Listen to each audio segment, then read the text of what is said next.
Un objet interstellaire vient de réaliser un événement statistiquement impossible. Non pas une ou deux fois, mais une succession parfaite de coïncidences, dont la probabilité est si infime qu'elle frise l'absurde. 3 Atlas a achevé son passage au plus près de la Terre et se dirige maintenant vers Jupiter. La manière dont il a accompli cela a laissé chercheurs, analystes et observateurs indépendants bouche bée. Il ne s'agit pas d'une simple anomalie ou d'une image étrange sortie de son contexte. Il s'agit d'une séquence de comportements qui s'alignent avec une précision quasi chirurgicale sur les plans géométriques, dynamiques, chimiques et temporels. Quand on prend du recul et qu'on considère la situation dans son ensemble, ce qui apparaît n'est pas simplement inhabituel. C'est quelque chose qui nous oblige à nous demander si la probabilité seule suffit à expliquer ce que nous observons. Suivez-moi bien, car une fois que vous aurez compris ce qui s'est passé lors de ce passage rapproché et pourquoi Jupiter prend soudainement une telle importance, la perspective change du tout au tout. L'une des observations les plus frappantes provient d'images montrant une antiqueue aussi grande que la queue principale elle-même. Un phénomène tout à fait inhabituel pour une comète classique. Cette antiqueue mesurait plus de 5,0 km de long, soit plus que la distance Terre-Lune. De plus, elle n'était ni diffuse ni chaotique. Étroite et nettement colonnaire, elle s'ouvrait à un angle d'environ 8 degrés seulement avant le périhélie. Ce phénomène est déjà extraordinaire en soi. Mais ce qui le rend encore plus insolite, c'est son comportement au fil du temps.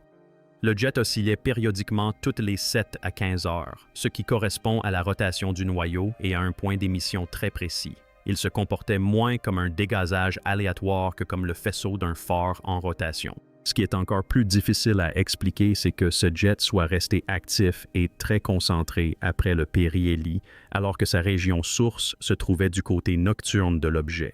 Un phénomène que les modèles thermiques cométaires classiques peinent à justifier. La chaleur ne se propage pas efficacement dans la matière cométaire typique. L'activité provenant du côté obscur devrait donc être inhibée, or ce ne fut pas le cas. Comme si le comportement du jet n'était pas déjà assez étrange, la géométrie globale de l'objet pousse la probabilité à l'extrême. L'axe de rotation de 3 Atlas était aligné avec la direction du Soleil à moins de 8 degrés près, créant une configuration diurne d'une stabilité inhabituelle. Un tel alignement est extrêmement improbable. Mais ce n'est pas tout. Lors de son passage près du Soleil, la trajectoire de l'objet a été déviée de 16 degrés par la gravité solaire, soit exactement le double de l'angle d'ouverture du jet. Il en résulte une symétrie visuellement parfaite. Le jet semble toujours pointer vers le Soleil avant le périhélie, puis émerge du côté opposé sans jamais modifier son alignement apparent. C'est comme si l'objet avait pivoté au moment précis pour préserver cette symétrie. Pris individuellement, chacun de ces alignements est rare. Ensemble, la probabilité qu'ils se produisent tous naturellement chute à 1 sur des milliards, comparable à celle de gagner plusieurs fois de suite au gros lot. Se pose ensuite le problème de la composition. Les données spectroscopiques révèlent une présence inhabituellement élevée de nickel par rapport au fer, un rapport qui tranche nettement avec celui observé sur des milliers de comètes connues et qui est plus fréquemment associé à des matériaux transformés ou différenciés. Parallèlement, l'eau, qui devrait constituer la majeure partie de la composition d'une comète, ne représente qu'une infime fraction des gaz détectés, environ 4%. En revanche, des composés comme le méthanol et le cyanure d'hydrogène sont prédominants, suggérant soit un environnement de formation atypique, soit une accumulation superficielle de longue durée au cours d'un voyage interstellaire prolongé. De plus, la manière dont 3i Atlas réfléchit la lumière est unique en son genre. Son comportement de polarisation est extrême, et sa luminosité a augmenté plus rapidement près du Soleil que celle de toute autre comète connue, tout en affichant une couleur bleue distincte, plus bleue encore que celle du Soleil. Aucun de ces traits pris isolément ne prouve quoi que ce soit d'extraordinaire, mais ensemble, ils dressent le portrait d'un objet qui ne se comporte pas comme la matière formée dans notre système solaire. Voici maintenant l'élément qui change complètement la donne. Après avoir dépassé la Terre, Atlas se dirige droit vers Jupiter et ne se contente pas de passer à proximité, mais s'approche de la planète à une distance remarquablement proche du rayon de la colline de Jupiter, la région où la gravité de Jupiter surpasse l'influence du Soleil. Il s'agit d'une limite très précise, et son franchissement permet de capturer, de rediriger ou de stabiliser des objets avec un minimum d'énergie. Ce qui rend ce moment encore plus inquiétant, c'est que la Terre elle-même traversera quasiment la même région de l'espace peu après, ce qui signifie que nous emprunterons exactement le même couloir que l'objet vient d'occuper. Qu'on l'interprète comme une coïncidence, une traînée de débris ou simplement une curiosité orbitale, ce phénomène est indéniablement rare. Et tout cela se produit alors que les données des grands télescopes professionnels restent limitées, faisant des observations amateurs la principale source d'images détaillées. Pour l'instant, rien ne prouve définitivement que 3 atlas soient artificiels. Mais il n'existe pas non plus de précédent pour un objet présentant autant d'anomalies coordonnées tout en restant totalement inoffensif. Ce que nous savons, c'est qu'il a achevé son passage au plus près de la Terre. Il se dirige vers Jupiter exactement comme prévu. Et la phase la plus importante de son voyage est peut-être encore à venir. L'un des aspects les moins discutés mais les plus troublants de 3 Atlas est sa trajectoire à travers le système solaire. Son parcours est remarquablement proche du plan dans lequel les planètes orbitent autour du Soleil. Un phénomène statistiquement improbable pour un objet interstellaire arrivant d'une direction aléatoire dans l'espace. Les visiteurs interstellaires devraient arriver de tous les côtés, comme des fléchettes cosmiques lancées à l'aveuglette sur une cible en rotation. Or, 3 Atlas est arrivé presque parfaitement aligné avec le disque planétaire, s'insérant dans le système solaire d'une manière qui minimise les interactions chaotiques et maximise la stabilité. Plus curieux encore est le moment de son arrivée. Lorsqu'il était au plus près du Soleil, au moment où les changements les plus spectaculaires auraient pu se produire, il était pratiquement inobservable depuis la Terre. Seuls les instruments spatiaux bénéficiaient d'une visibilité limitée. Autrement dit, la phase la plus critique de son voyage s'est déroulée en grande partie hors de vue, et ce n'est qu'après, une fois le point clé franchi, qu'elle est devenue clairement visible depuis le sol. Cette séquence à elle seule est surprenante, car elle semble moins relevée du hasard que d'un angle mort d'observation. Le comportement des jets mérite une attention bien plus grande que celle qu'il a reçue jusqu'à présent. Dans les comètes classiques, les jets jaillissent là où la lumière du Soleil chauffe la glace exposée et, à mesure que le noyau tourne, ces jets apparaissent et disparaissent selon des motifs complexes, souvent chaotiques. Avec 3I Atlas, le comportement est radicalement différent. Les jets sont non seulement extrêmement étroits et longs, atteignant des centaines de milliers de kilomètres, mais ils semblent également ne s'activer que lorsqu'ils font face au Soleil. Même si l'on s'attend à ce que les régions sources restent du côté nocturne pendant de longues périodes, cela crée un scénario extrêmement difficilement compatible avec les modèles thermiques standards. La chaleur devrait se diffuser, activant les régions voisines. Or, ici, l'activité semble sélectivement contrôlée. L'oscillation périodique du jet, se produisant à une échelle de temps régulière liée à la rotation, implique un point d'émission très spécifique et stable, comme si la structure même du noyau imposait ce comportement. Il en résulte un flux sortant qui ressemble moins à une sublimation aléatoire qu'à une libération contrôlée, régie par la géométrie et la rotation. Des analyses indépendantes de la distribution de la luminosité ont révélé quelque chose d'encore plus étrange sous la coma et les traînées visibles. En examinant les contours d'intensité pixel par pixel plutôt que de se fier à l'imagerie visuelle standard, les chercheurs ont identifié plusieurs couches de structures distinctes. Une couche externe irrégulière associée à la coma diffuse, une couche intermédiaire plus circulaire, une structure composite répétée plus profondément, et enfin un noyau interne qui adopte systématiquement une forme tétraonique. L'élément clé n'est pas seulement la géométrie elle-même, mais sa persistance. Ces formes se répètent à différentes dates et sous différentes conditions d'observation, ce qui suggère une organisation interne cohérente et un état de rotation stable. Les objets dotés de petits noyaux faiblement liés ne se comportent pas ainsi, surtout après un passage proche du Soleil. Les contraintes thermiques et le dégazage devraient altérer sa structure. Pourtant, 3I Atlas semble presque inchangé, comme si son architecture interne était bien plus rigide et ordonnée que celle de n'importe quelle comète connue. La coïncidence la plus intrigante ne réside peut-être pas dans le parcours de 3i Atlas, mais dans sa trajectoire et dans l'endroit où nous nous trouverons peu après. En se dirigeant vers Jupiter, l'objet passe près du rayon de la colline de la planète, la limite gravitationnelle où Jupiter exerce une influence prépondérante sur le Soleil. Cette région est d'une importance dynamique capitale. C'est un lieu où les objets peuvent être capturés, déviés ou se désintégrer avec une énergie relativement faible. Ce qui est remarquable, c'est que la Terre traversera plus tard une région de l'espace quasiment identique, empruntant presque la même trajectoire que celle suivie par Atlas. Même d'un point de vue strictement sceptique, cela soulève la possibilité de la présence de matériaux résiduels, de débris ou simplement d'un environnement dynamiquement intéressant laissé le long de ce couloir. Cela ne prouve rien en soi, mais cela ajoute une nouvelle dimension à un ensemble déjà dense de coïncidences. Une fois encore, rien ici n'exige d'explication artificielle, mais le nombre considérable de facteurs alignés rend de plus en plus difficile de rejeter toute cette séquence comme un simple hasard. L'un des points les plus troublants concernant 3 Atlas est sa composition chimique. La chimie étant souvent implacable, les données spectroscopiques révèlent une concentration anormalement élevée de nickel par rapport au fer, un rapport qui ne correspond pas à celui observé dans la grande majorité des comètes connues. Dans des milliers d'objets catalogués, le fer est généralement dominant, ou, du moins, son taux est très proche de celui du nickel. Or, ici, le déséquilibre est flagrant. Parallèlement, l'eau, composant essentiel de la glace cométaire, est présente en quantité étonnamment faible.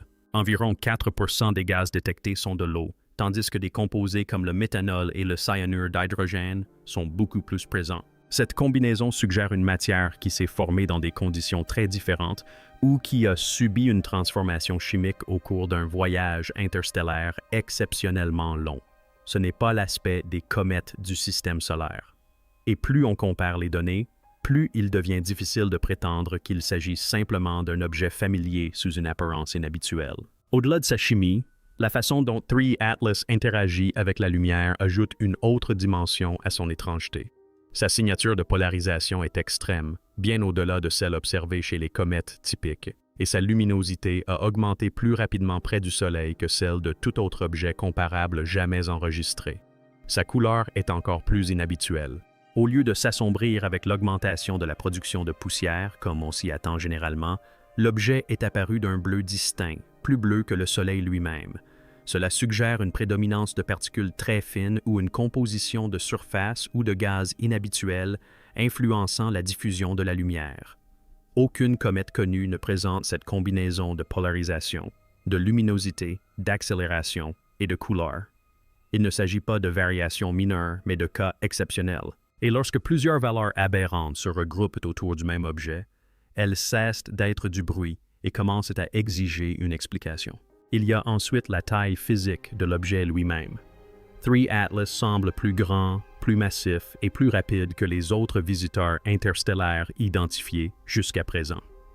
Ce seul fait soulève un problème statistique. Si des objets de cette taille et de cette vitesse sont suffisamment fréquents pour traverser le système solaire interne tous les quelques années, alors l'espace interstellaire devrait en être bien plus rempli que ne le prévoient les modèles actuels. Certains chercheurs ont souligné que nos méthodes de détection pourraient être biaisées et ne détecter que les objets interstellaires les plus grands et les plus rapides. Mais même en tenant compte de ce biais, les chiffres restent anormalement élevés. Soit nos estimations des populations d'objets interstellaires sont très erronées, soit l'Atlas 3i représente une classe d'objets plus rares et plus extrême que prévu. Aucune de ces options ne s'intègre parfaitement aux modèles existants et toutes deux révèlent des lacunes dans notre compréhension qui dépassent largement le cadre d'une simple anomalie. Ce qui unit toutes ces observations, c'est la stabilité, ou plus précisément l'absence d'instabilité attendue après le passage près du Soleil. La plupart des comètes présentent des signes évidents de stress, avec des changements dans leur activité, une fragmentation ou une altération de leur structure sous l'effet des forces thermiques. 3 Atlas n'a montré aucun de ces signes. Sa géométrie générale est restée remarquablement constante. La structure du jet, l'alignement de l'antiqueux et les variations de luminosité interne sont restées inchangées malgré des observations espacées dans le temps et sous différents angles d'observation. Même des analyses de contours pixel par pixel très détaillées ont révélé des formes répétitives qui ne se sont ni dégradées ni réorganisées après le passage au périhélie. Pour un objet soumis à un intense rayonnement solaire, un tel niveau de persistance structurale est tout à fait inhabituel. Cela suggère une robustesse difficilement compatible avec les noyaux fragiles et faiblement liés typiques des comètes, renforçant l'idée que nous pourrions être confrontés à un phénomène fondamentalement différent de ce que nos modèles cométaires étaient censés décrire. À un certain moment, les coïncidences cessent d'être des coïncidences et commencent à former un schéma. Dans l'atlas des trois yeux, ce qui est troublant, ce n'est pas un alignement rare isolé, mais leur nombre qui s'accumule sans s'annuler mutuellement. La direction d'arrivée, l'alignement du plan orbital, le moment de l'invisibilité près du périhélie, la symétrie des jets, la courbure de la trajectoire, tous ces événements devraient statistiquement s'annuler mutuellement. Normalement, lorsqu'un événement improbable se produit, le suivant rompt la continuité. Ici, il la renforce. Chaque nouvelle anomalie semble s'enchaîner à la précédente, créant une chaîne où géométrie, chronologie et comportement physique apparaissent étrangement synchronisés. D'un point de vue purement probabiliste, c'est là que les astronomes s'inquiètent, car la théorie des probabilités s'attend à ce que le hasard lisse les phénomènes. Ici, au contraire, le hasard semble se concentrer. Le rayon de la colline de Jupiter n'est pas qu'une simple limite abstraite tirée des manuels de mécanique céleste. Il s'agit d'une zone dynamique cruciale où l'influence gravitationnelle change de régime. Les objets qui pénètrent dans cette région peuvent être temporairement capturés, déviés, ralentis ou perdre de la matière, moyennant des échanges d'énergie relativement faibles. Le fait que 3 Atlas approche Jupiter si près de cette limite est pour le moins intéressant d'un point de vue dynamique. De nombreuses trajectoires la manquent complètement et de loin. Passer à proximité ne requiert aucune intention particulière, mais une grande précision. Ce qui rend la chose d'autant plus intrigante, c'est que ces régions correspondent précisément à l'endroit où les dynamiques naturelles et artificielles s'estompent, où le chaos et l'ordre coexistent. D'un point de vue naturel, cela pourrait simplement signifier un remodelage gravitationnel. D'un point de vue purement observationnel, cela signifie que cette prochaine phase du voyage de l'objet pourrait révéler des changements encore insoupçonnés, faisant de Jupiter non seulement une destination, mais aussi un test. Un autre aspect troublant de cette situation ne réside pas dans ce que nous voyons, mais dans ce que nous ne voyons pas. Le manque de données récentes et à haute résolution provenant des grands observatoires professionnels crée une lacune importante.